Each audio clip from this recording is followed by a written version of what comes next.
and welcome to Asian Pulse TV, an informative and resourceful station. I'm your host Manbir Randhawa, and today we are broadcasting from the unceded territories of Silvertooth Nation, Musqueam, Katsi, and Kwantlen Nation. We feel very blessed for the generosity of the First Nation people who let us share this land with them and to live here, to laugh here, and to grow here. Climate change has affected all walks of life, and the BC environment is no exception. Compared to the last few years, this summer is drier, which poses a risk of droughts and fires. Even though BC seems to have an abundance of water, however, this population expansion, industrial and agricultural expansion, and the impact of climate change are all putting enormous pressure on the province's water supply. Hence, we must conserve water. We shared with our viewers few tips to save water, but more comprehensive plans are available online on the Government of BC website. Talking about water conservation, we do like to inform our viewers that there will be harsher penalties if anyone is caught watering their gardens or lawns as of August 1st. Talking about the drought conditions here and the fire, it was announced that first 25 days in July were recorded as the hottest days by the United Nations. The seawater rose to 100 degrees Fahrenheit, which is about 38 degrees Celsius. Now, with these wildfires, they are uncontrollable. Two major causes of wildfires in BC are lightning and human activity. Unfortunately, fires due to lightning cannot be prevented, but human activity can be. There are about 210 active wild forest fires burning in BC right now. Osoyoos and nearby areas were engulfed in fire over the weekend, with many receiving the evacuation orders. 2 firefighters have already died fighting this record-breaking fire season. So let's do our part. It's time to take a short break, and here's some words from our sponsors. I understand how important it is to have a place called home, and it's frustrating using your hard-earned money on rent. Vic Prasad can make you a homeowner. Get pre-approved services provided to first-time buyers and new immigrants. You can qualify for mortgage even if you have bad credit. Call Vic Prasad now on 604-306-6647. Vic Prasad is associated with Craft Mortgages Canada Incorporated. For any kind of visa-related services, contact Milky Way Immigration, a galaxy of opportunities located at Unit 209-9547 152 Street, Surrey, BC. They have licensed immigration consultants, placement officers, and LMIA experts to meet your immigration and recruitment needs. Book one-time free consultation either on Facebook or by calling 604-396-0005. Bollywood Banquet Hall and Conference Center, located at Pile Business Center at 201-8166 128th Street in Surrey. No celebration is too small to accommodate you. They have newly renovated 2 halls to serve you, up to 1,000 guest capacity, top-notch chefs to delight you with delectable and heavenly cuisine. So just call Bollywood Banquet Hall at 604-598-2700 for your events. For all your party rental needs, a Langley Party Rental is open under the new management. The location is Unit 230-19358 6th Street in Langley. No job is too small or too big for your special occasions. So give them a call at 604-530-9155 or email info@langleypartyrentals1@outlook.com. United Pallets and Crates is located at 11585 134th Street in Surrey, BC. Give Sam Dooler a call at 604-760-2028 or call the office number at 604-634-2001. You can also visit the website, which is www.unitedpalletsandcrates.com, or send us email at info@palletsandcrates.com. Thank you, sponsors. Our guest today is Mr. Jasroop Gosal, Policy and Research Manager at Surrey Board of Trade. He's here to talk about the impact on the businesses if we go from RCMP to SPS. Let's have a look. Hello and welcome to Camilla Singh's show, and thank you so much. And we haven't done this in a studio interview for a bit, but we are back again. And my guest today is Linda Annis, and she is the Executive Director of Crime Stoppers of British Columbia, as well as she is a City Councillor with City of Surrey, and she is a huge advocate. And you must have noticed her in all the news recently in all over. So today we're going to be talking about some of the issues that are taking place right here in Surrey. We'll start with Surrey. So welcome. Thank you so much for taking your time, and I know you go everywhere as a councillor and you are so busy in the community. Well, thank you so much for having me. It's a pleasure to be here. And while I haven't been on this show, I have been on your show before. Yes. I really enjoy reaching out to your audience. Yes. So let's start in Surrey. And the show that we have done, and you have, like you said, you have been on the other shows. This is kind of a political show we do. We talk about issues and this is very well received by the people that watch the show because we are talking. There are a lot of people, they think about it, but they don't come out and talk about it. But this show is to bring the people and talk about the issues. So in Surrey, let's start with the policing. Policing has been on everybody's mind for a while. And I think right now, the AG, the Attorney General, is saying that the City of Council or all the councillors haven't signed the disclosure form, so they are not able to move forward. Because we need to have either SPS or RCMP, whichever way we're going to go, but something needs to happen. And it hasn't happened yet. So as a councillor who sits on the council meeting, are you also very frustrated with no decision? I'm very frustrated with no decision, as is Minister Farnworth. And I think most importantly, the residents of Surrey, they deserve better. We were offered this opportunity to sign a non-disclosure agreement a couple of weeks ago. I signed it the day of, and I know 2 or 3 of my other councillors did, and I believe most now have signed it. And the non-disclosure agreement gave us the opportunity to read a report that the provincial government has written that is not as redacted as the version that was put out to the public. I think it's absolutely critical that every member of council reads this report because it is going to be the biggest decision that we will ever make as a council, and we need to make it on facts, not on emotion. So what is stopping it? Are you talking to each other? Never mind the mayor.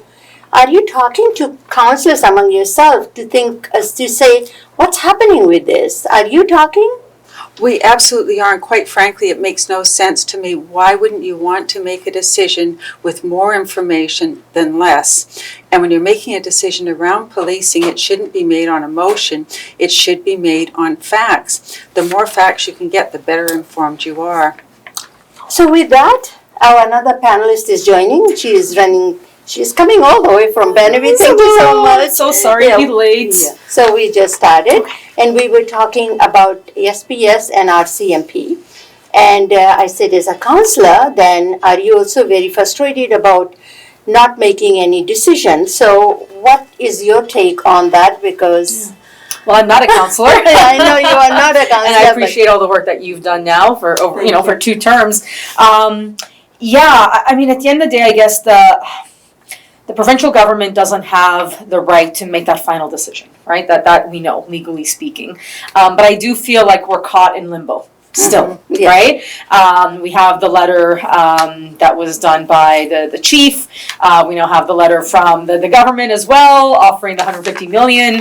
And it just feels like at the end of the day, we haven't really made any progress further. Yeah. And meanwhile, I think people are left and especially for those that are on those forces, are left without knowing what's to come and how's to come. And again, I know I've said this before, but as a resident, I want to see issues dealt with. That the uniform itself is not the end solution to the issues that matter, whether that's safety on our streets, whether that's our transit system, and the good things as well, right? Like how we take care of our communities, our families, mental health, education, how we take care of our youth. Like these are questions that need to be answered at a much deeper level, and the more back and forth we have, and I think it is time sensitive.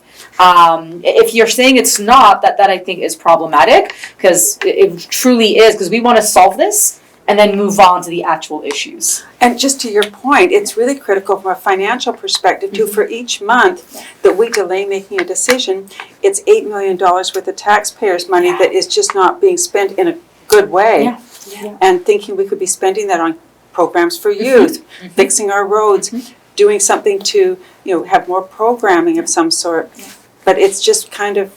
And we know these things $8 million take is time. a lot of money when we need money for the hospitals and the school systems in here and the roads and everything else. Every month you putting $8 million, and where does it go? For some on SPS that they are sitting and they are not being able to go and work with the RCMP. We are paying for two forces in here, the RCMP and SPS. And meanwhile, as an educator, we're underfunded. Oh yeah, we will. I know that's not a mayor's decision or a council decision, but at the same time, it's really difficult to kind of see this game being played, and meanwhile, like, other services are falling apart, right? Like our hospitals and our healthcare, and that kind of $150 million injection. That's something that you think about, right? Like, so if there's the willingness to give money in that direction, how about in others as well? And the solutions we seek are not going to be solved with a one-time injection of money. These are programs you have to build over time, right? Community safety, community health is not something that happens within a week or a month or even a year. You need to put the resources, the staffing, the people on the ground to do that on a regular basis.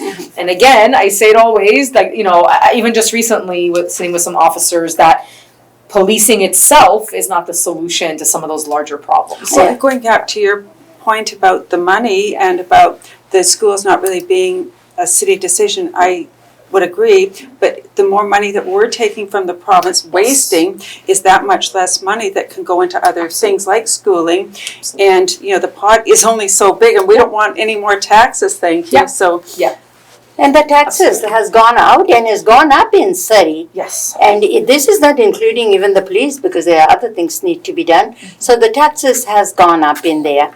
So we will leave it that, and I hope that very soon as a councillor, with mayor and everybody in Cambod, either way, whether it's RCMP, just make the decision, go along with that. Because there is a lot of other things in Surrey to be taken care of than just dealing with the policing. We need more mental health workers on the streets. We need a lot of other things. Policing is not the only thing. So changing the gear from the policing, we're going to move on to education.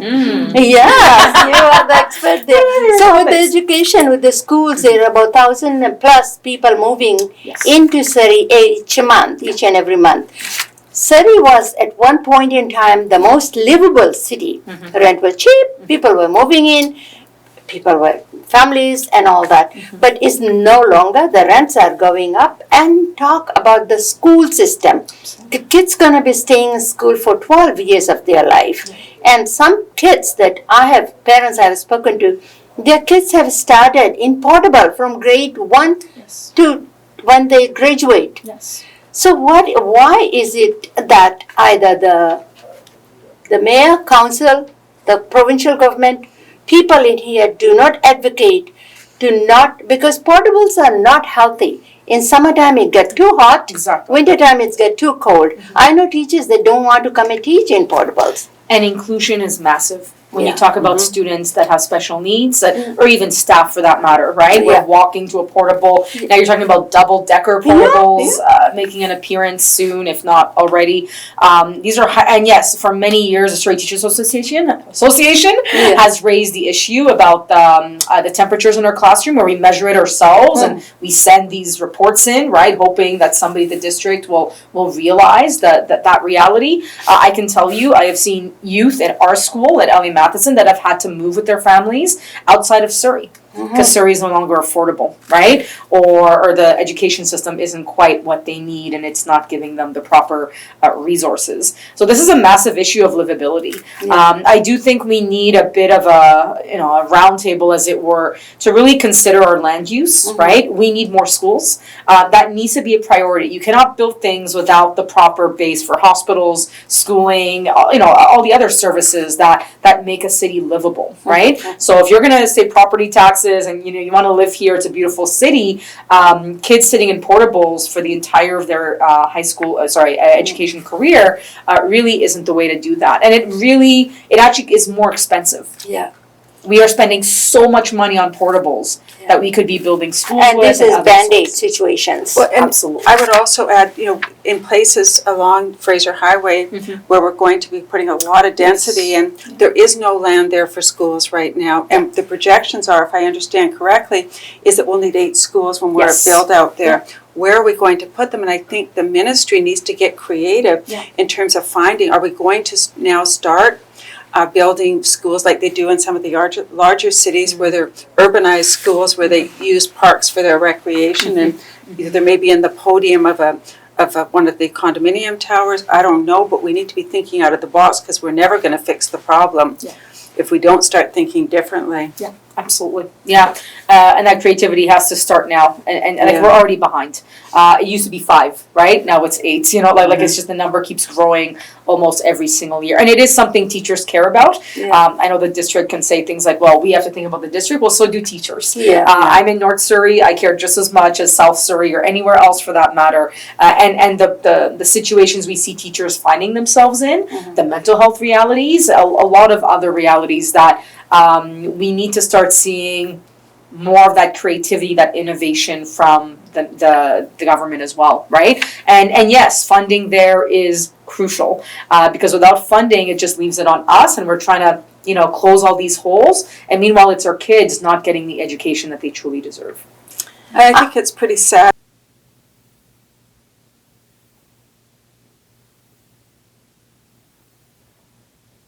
नमस्कार जी, आप जैसे देख रहे हैं Fiji in focus और आज हमारे guest भी आए हुए हैं स्वामी सत्य प्रकाश जी, जिसका नाम आपने बहुत सुना होगा।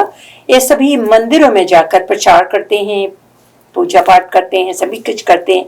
लेकिन आज हमारे स्टूडियोज में उनको हमने इसलिए बुलाया कि जैसे जून 21 को इंटरनेशनल योगा डे है, जो कि प्रधानमंत्री इंडिया का जो है नरेंद्र मोदी ने डिक्लेयर किया था यूनाइटेड नेशन में इन 2014 में, कि जो June 21 is declared as international yoga day. उस दिन दुनिया भर में जहाँ पर हमारे लोग जो रहते हैं, हमारे भी छोड़कर ये जो भी कुछ है मेन स्ट्रीम कम्युनिटी, सभी योगा करते हैं और योगा को जो महत्व है उसको अर्चन करते हैं।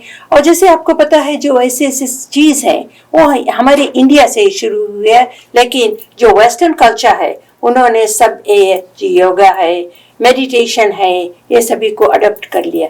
तो स्वामी जी शुक्रिया जी हमारे स्टूडियोज में आने के लिए समय निकाल कर। हाँ, नमस्कार कमिला जी, आपका बहुत बहुत धन्यवाद मुझे बुलाने के लिए। तो थोड़ा हम योगा पर बात करेंगे कि योगा क्यों हमारे लिए, I mean it's for health, is very good for health. मैं उन महात्मा को नमस्कार करता हूँ सबसे पहले, जिन्होंने योग को संसार के लिए प्रोवाइड किया। उनका नाम है पतंजलि। तो हम लोग उनको कहते हैं योगेन चित्तस्य पदेन वाचाम मलम शरीरस्य च वैद्यकेन योपा करो तम प्रवरम मुनीनाम पतंजलिम प्रांजलि रानदोस्मि। हम उनको प्रणाम करते हैं उन महापुरुष को जिन्होंने हमको 3 चीजें दी। योग दिया और आयुर्वेद दिया और तीसरी चीज हमें संस्कृत ग्रामर दिया प्रॉपर प्रोनाउंसिएशन के लिए। तो हम उनको नमस्कार करते हैं। तो योग उन्होंने किस लिए दिया कि to unite our individual consciousness with universal consciousness, actually this is yoga. मैं आत्मा हूं और मुझे परमात्मा से मिलना है जी, तो उसके लिए योग किया जाता है। और वो जो प्रोसेस है जिसके द्वारा परमात्मा The school, it feels like almost opening day, we're bringing in portables. So clearly we're not getting the forecasting right, and part of it I'm sure relates to a lot of extra secondary suites or suites that weren't permitted, and other issues of course too, but we need to get that forecasting better. Absolutely, 100%. And there is about 600,000 people in Surrey. It's very close to catching up with the population of Vancouver. And look at the resources that go to Vancouver. And another big question I'm asking you that all the MLAs or most of the MLAs, they are ministers here and they are NDP. So why is nobody talking to them, advocating that this is what the real fact of living in Surrey is? They are so silent, and all are ministers now, believe me. Surrey always seems to have gotten shortchanged, and part of it relates to our massive population growth that we haven't been able to keep up. But having said that, it's Thank you, Mr. Jasroop Gosal. Very interesting conversation on the stand that Surrey Board of Trade is taking on the transition from RCMP to SPS. Yeah, so we are on location here at Mega Job Fair that's organized by PIX. They always do an amazing work. One they hold it in Vancouver and this one is in Surrey today. So with me is the new PR communication director for PIX, and she just got hired and she's here to talk about how the things are going so far. Absolutely. Hello guys. So my name is Palak and I'm the communication officer with PIX. Meet Satbir, he's the CEO, and we are here to welcome you at the PIX Mega Job Fair. We have over 100 employees coming in here and we are expecting a footfall of around 5,000 people. So you should not be the one missing it out, because you can definitely get a job here, or you can get a college or university where you can fit in. So do come and visit us, or if you miss it out somehow, just give us a call, go to the website and contact us, and we are happy to help you, right? Please? Yes, of course. Okay, now the CEO of PIX, Mr. Chimaji. Well, on behalf of the PIX management, staff and volunteers, I want to welcome everybody to this mega job fair. We've been doing these since 2005, and over the years this has become the largest job fair in the Lower Mainland, where about 100 exhibitors and about 5,000 plus minus job seekers show up. It's an opportunity for job seekers and the employers to connect and talk to each other, to look at different job opportunities available, to look at the career options available in the sector. So we try to provide this opportunity on an annual basis, and we'll continue doing this because this is important for the job seekers to get this chance. Most of the new immigrants are never able to connect with so many employers in one day. So this is something that they should all take this opportunity to come to our event. Absolutely. Yeah. Thank you so much for having us. Yeah, PIX is very active in the community, and in case this may be too late by the time we air it, there are so many different programs that PIX offer. So call the number is 604-596-7722 and find out what are the different programs that PIX offer for the newcomers, for the students, for the women, everybody, and seniors housing, everything. So they do a vast in so many different languages as well. So please check out PIX website and use their services. Everything, by the way, is free. Yes, that's the main thing. Yeah. Thank you both of you, and I know you guys are very, very busy, so I'm going to take a little bit of how many people are showing up, and we'll talk again. All of you. Moving to our announcement sections, have your pen and paper ready. First announcement. Richmond Night Market is open now on every weekend until the end of September. They have cuisines from all around the world, so go out and enjoy. Support the Richmond Night Market. Mushtari Begum Indian Classical Music and Dance Festival is back this year at Massey Theatre on September 23rd. Tickets are available online and the show begins at 7 p.m. For more information, call Massey Theatre at 604-521-5050 or visit ticketsnw.ca. Fiji Festival 2023 is taking place in Brampton, Ontario. So if you are planning to be in Toronto and want to attend this Fiji Festival in the Fiji Park, it's at 11 a.m. on August 12th and it will end at 6 p.m. It's a free event, so make sure you stop by. Join the Run Surrey Run 2023 in person this time. So there will be 5 kilometer, 10 kilometer walks and runs for anyone to join. September 10th, so please call and please register at www.runsurreyrun.com. Enemy. It is a Japanese cultural celebration. Enemy Revolution 2023 is taking place from 18th to 20th at Vancouver Convention Centre at 1055 West Wing, which is the new side of the convention hall. The ticket office opens at 9 a.m. until 12 p.m. all 3 days, and there will be exhibits, panels, presentations, and performances. You can get your tickets on their website, which is summer.enemyrevolution.ca.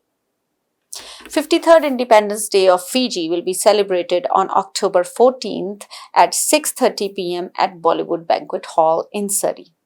We are looking for sponsorships. We are looking for gold, silver, and bronze sponsorships. So for more information, please contact Gavin Chand at 604-562-4569, or you can also call Sarah Sharma at 604-992-7253. If you have missed our shows, you can watch it again tomorrow night at 8:30 p.m. and again on Saturday at 5:30 p.m. on Shaw Cable. All of our shows are also uploaded at our YouTube channel. The show details are as follows. Fiji in Focus, which you can watch on Tuesday at 10 p.m., Thursday at 2:30 p.m. and Sundays at 4 p.m. Kamila Singh Show on Mondays at 10 a.m. and again on Sundays at 5:30 p.m. VT Vibes TV is broadcasted on Thursdays at 10 p.m. and again on Sundays at 4:30 p.m. All of our shows are uploaded on our YouTube channel under the name The Kamila Singh Show. Before I leave, I want to leave you with these thoughts. If you cannot hear my silence, you will not hear anything. Have a great week. I'll see you guys all next week. I'm your host, Manvi Randhawa.